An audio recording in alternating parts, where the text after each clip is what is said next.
নমস্কার। আজকের বিষয় সংরক্ষণ বা রিজার্ভেশন। সংরক্ষণ বলতে এখানে বন্য প্রাণী সংরক্ষণও বলছি না, বা প্রাকৃতিক সম্পদের সংরক্ষণের কথাও বলছি না। আজকে মানুষের যে আমাদের সমাজে সিস্টেমের মধ্যে কোটা সিস্টেম আছে সংরক্ষণ, তার কথা আলোচনা করছি।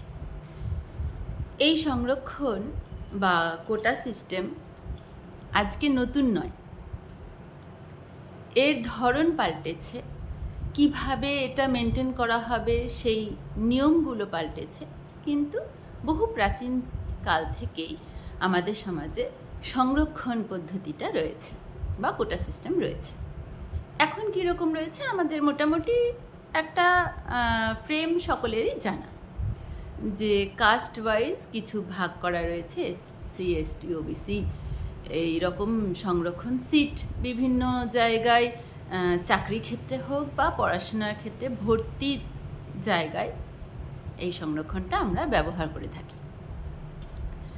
এই নিয়ে নানান প্রশ্নও থাকে সকলের, যে এটা কতদূর মানে যুক্তিযুক্ত, বা অনেকের মনে হয় যে একেবারেই যুক্তিহীন। সেটা যার যার ব্যক্তিগত মতামত।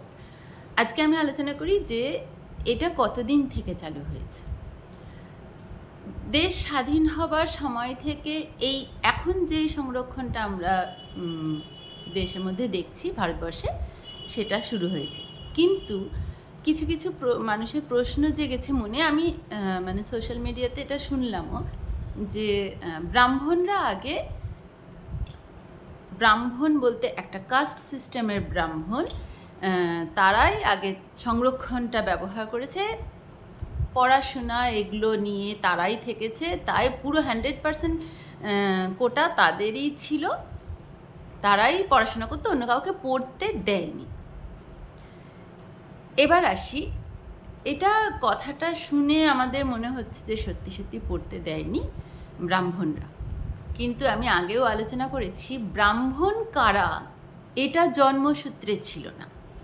তাহলে জন্মসূত্রে যেখানে নয়, তাহলে সেটা নিশ্চয়ই একটা তারাই ভুক্তভোগী হবে এরকম একটা কোটাও তৈরি করতে পারবে না। ছিল কর্মসূত্রে, যারা যারা ওই কর্মটা করবে তারা ব্রাহ্মণ বলে চিহ্নিত হবে। কোন কর্ম? পড়াশোনা নিয়ে থাকা, জ্ঞান আরোহণ করা, বিজ্ঞান চর্চা, গণিত চর্চা, মহাকাশ চর্চা, ভূগোল চর্চা, এই সমস্ত নিয়ে যারা নিজেদের জ্ঞান বৃদ্ধি করবে এবং সমাজকে সমৃদ্ধ করবে, তারা ব্রাহ্মণ বলে পরিগণিত হবে। আর বাকিরা, তাদেরকে পড়তে দেওয়া হয়নি। সত্যি তো, তাদেরকে বঞ্চিত করা হয়েছে। পড়তে দেওয়া হয়নি থেকেও বড় কথা হচ্ছে তাদের পড়ার প্রয়োজনই ছিল না। একটা আমাদের এখনকার সময় দিয়ে উদাহরণ দিয়ে যদি আমরা দেখি, যেই ছেলেটা বা মেয়েটা এখন আমাদের স্কুলে পড়ছে, 9, 10, 11, 12 পড়ে, তাদের মনের মধ্যে আসে যে এতগুলো সাবজেক্ট পড়ছি, কি আমার তো কোনো প্রয়োজনই লাগছে না, যেই সাবজেক্টটার দিকে আমি এগোবো 11, 12-এ গিয়ে স্ট্রিম চেঞ্জ হয়ে যাচ্ছে, মানে চেঞ্জ না, ভাগ হয়ে যাচ্ছে, নিজের পছন্দের স্ট্রিমটা সে বেছে নিচ্ছে। তার থেকে যখন গ্র্যাজুয়েশনে যাচ্ছে, ডিগ্রি করছে, তখন আরও সেটা কনজেস্টেড হচ্ছে।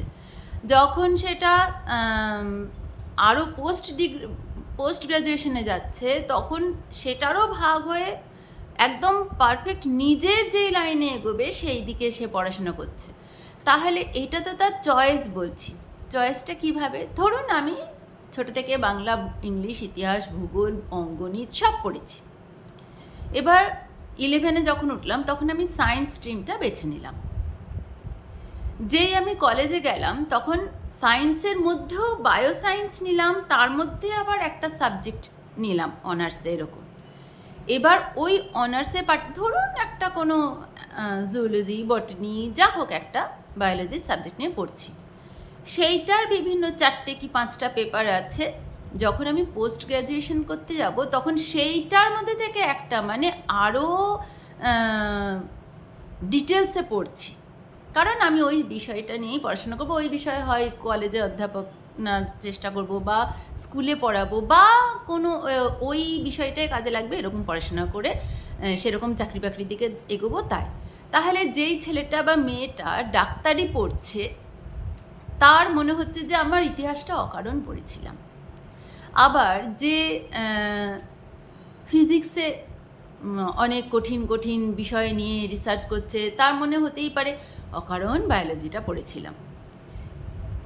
হয়তো দেখা যাবে অকারণ নয়, সেটা আলাদা বিষয়, কিন্তু এই যে মনে হচ্ছে তার ইন্টারেস্টটা যেখানে সেইটা নিয়েই পড়লে আগে শুরু থেকেই যদি সে পড়তো, একা তো শুরু থেকে জানতে পারেনি, সে সব বিষয়গুলো জানবে তারপর ইন্টারেস্ট গ্রো হবে, কিন্তু সেই একটা বিষয় পড়ে তার সেটার প্রতি দক্ষতা বাড়বে।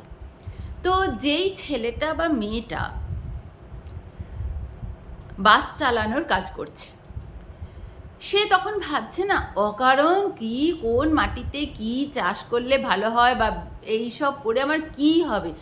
ছোট থেকেই ড্রাইভিংটা বা বড় হয়ে যখন আমি ড্রাইভার হচ্ছি তখন এই ড্রাইভিংটা বিভিন্ন কৌশল, কোন রাস্তা দিয়ে কীরকম সিগন্যাল আমাকে ফলো করতে হবে, এই ড্রাইভিং সংক্রান্ত বিভিন্ন জিনিসগুলো তাকে শেখা।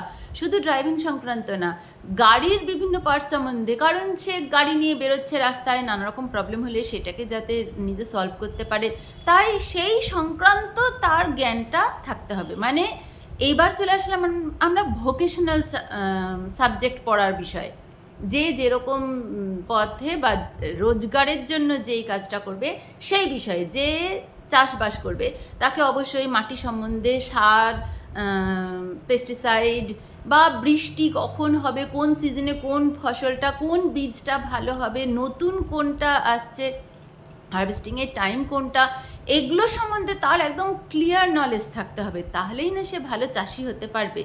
তাহলে এই যে কর্ম অনুযায়ী তাদের জ্ঞানটা প্রয়োজন, তাদের প্রয়োজনই নেই বিশ্ব ব্রহ্মাণ্ডে বিশাল বিশাল কি একটা আবিষ্কার হচ্ছে, বিজ্ঞান কি নতুন আবিষ্কার করলো, এটা যদি সরাসরি তার কাজটাকে এফেক্ট করে তখন হয়তো সেটাকে ইন্টারেস্ট নিয়ে শুনবে। তাছাড়া ওই টিভিতে একদিন আমরা শুনলাম খবর, বা আমার দেশের একজন কেউ এটা আবিষ্কার করেছে, বা অন্য কোনো দেশের এইটা আবিষ্কার করেছে, এটা একটা নতুন জিনিস শুনলো, এই পর্যন্ত সে ঠিক আছে, কিন্তু ওর ডিটেলসে সমস্ত জ্ঞান জেনে সেই জ্ঞানটাকে কাজে যেহেতু লাগাতে পারবে না, অকারণ তার ব্রেনে ওটা বার্ডেন হয়ে দাঁড়াবে।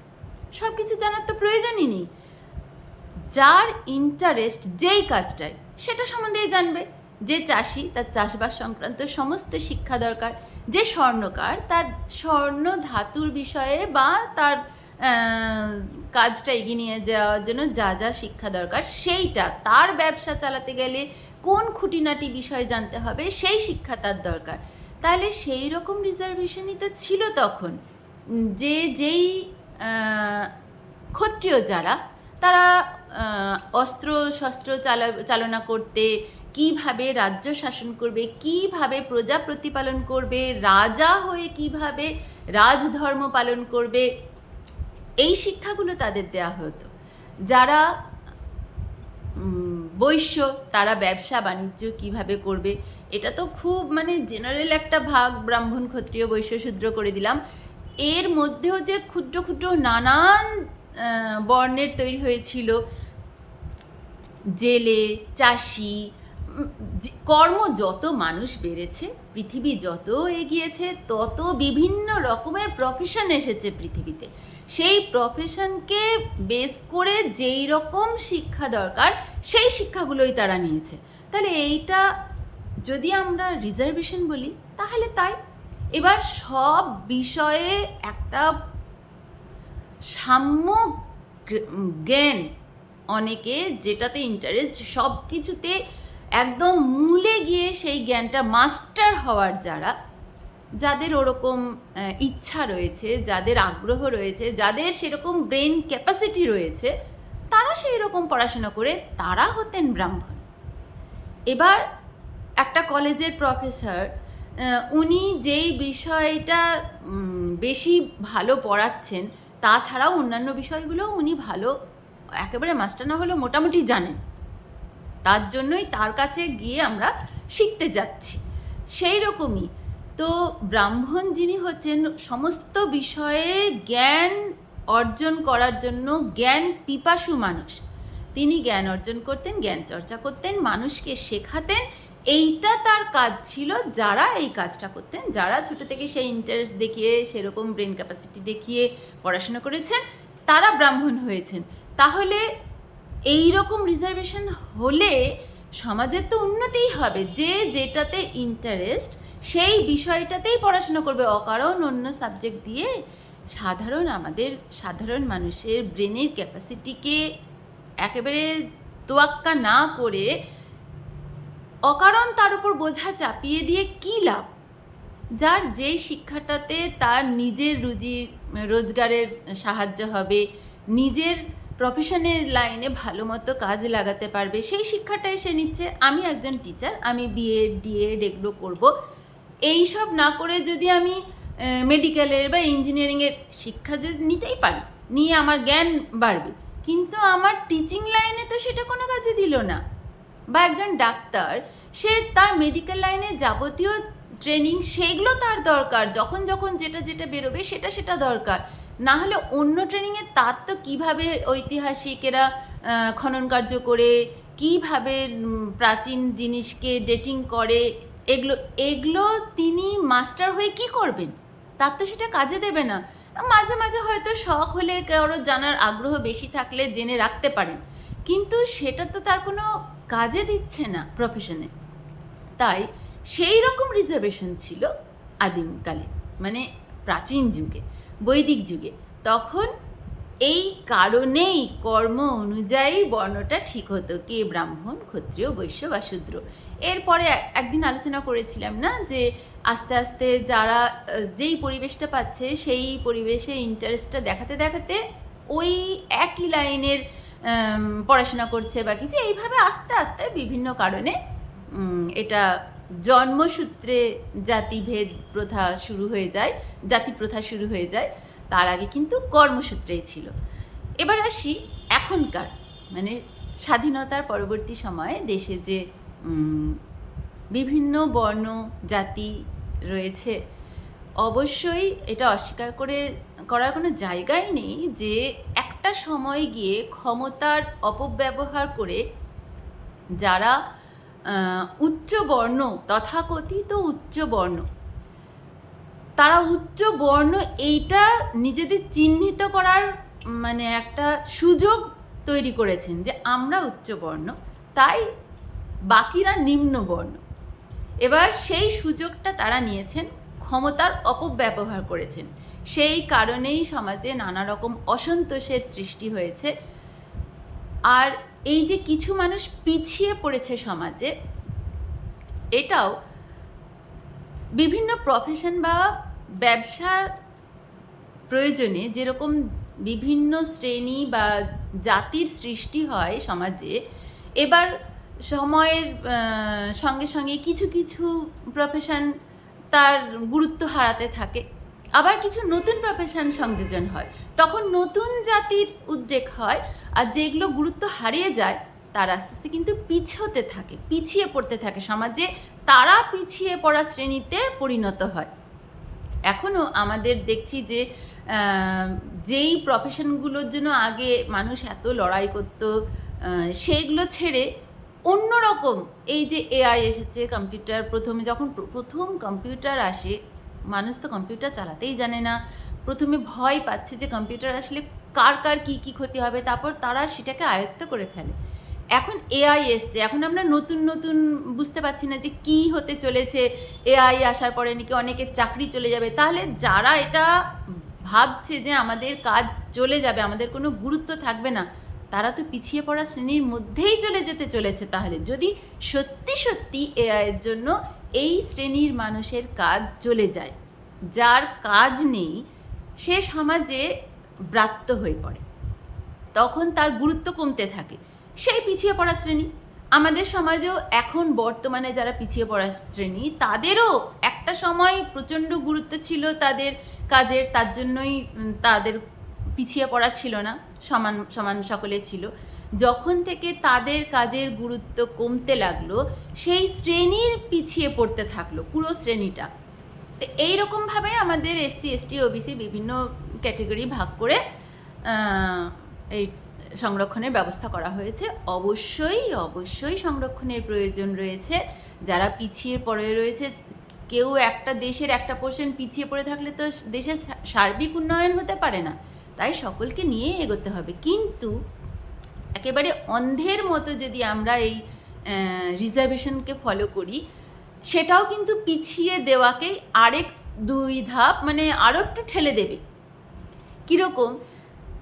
যারা পিছিয়ে পড়া শ্রেণীর মধ্যে থেকে বিভিন্ন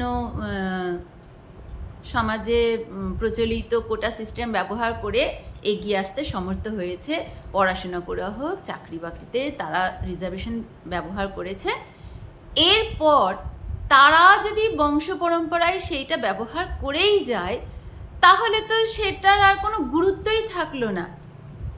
যারা অনগ্রসর তারা অনগ্রসরই থেকে যাবে, তার মধ্যে একটা পোর্শন এগিয়ে যাবে। এই রকম হলে তো হবে না। তার জন্য এই সিস্টেমটারও একটা রেকটিফিকেশনের ভীষণভাবে প্রয়োজন। সমাজে কাদের কতদিন পর্যন্ত কীরকম রিজার্ভেশন দরকার। কারোর হয়তো সত্যি তারা পড়াশোনায় পিছিয়ে রয়েছে, যেই শ্রেণীটা তাদের বেশিবার পরীক্ষা দেওয়ার সুযোগ দেওয়া হলো, বা এইরকম যারা আর্থিকভাবে পিছিয়ে তাদের অর্থটা মকুব করে, ফিসগুলো মকুব করে সুযোগ দেওয়া হলো। এই রকম রিজার্ভেশনটারও বিভিন্ন ক্যাটেগরি ভাগ করলে মনে হয় সেটা সমাজের জন্যও ভালো হবে, দেশের জন্যও ভালো হবে, দেশের আরও উন্নতির জন্য ভালো হবে। এবার এই বিষয়ে অনেক এক্সপার্ট রয়েছেন দেশে, তারা চিন্তাভাবনা নিশ্চয়ই করবেন। তবে আজকে আমার আলোচনার বিষয় ছিল রিজার্ভেশন কবে থেকে। তাই প্রাচীনকালেও ছিল, সেটা উন্নতির কীরকমভাবে কাজে দিয়েছিল, যেহেতু যার যেরকম ইন্টারেস্ট সে সেই ইন্টারেস্টে পড়েছে। আর এখন কিন্তু ইন্টারেস্ট অনুযায়ী হচ্ছে না, সকলকে আমরা ইন্টারেস্টটা বেঁধে দিচ্ছি যে সকলকে এই লাইনেই পড়তে হবে।